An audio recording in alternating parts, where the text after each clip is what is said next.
Nam je vedno veselje spremljati naše varovance, naše uporabnike pri vseh njihovih aktivnostih, ki jih izvajajo res na poseben, čuten, odgovoren način, z velikim pridihom entuziazma. In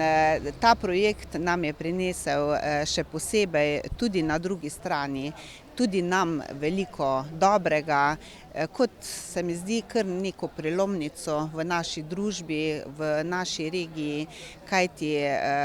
res smo dolga leta stremeli k temu, da bi nas tudi gospodarstvo prepoznalo kot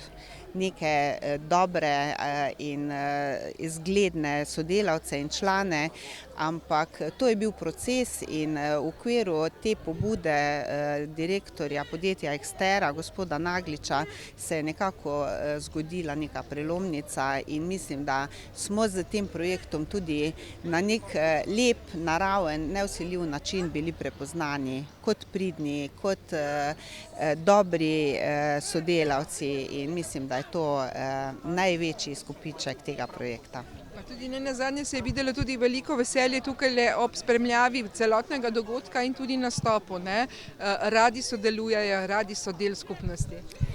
Radi so enakopravni člani družbe, a ne, in to je naš osnovni namen, da čim bolj zabrišemo stigmo, a ne, ker kot sem že tudi prej omenila, a ne, vsi smo drugačni, a ne, ta drugačnost mora nekako se tudi razbliniti v naši družbi, kajti vsak človek je drugačen in mi želimo našim varovancem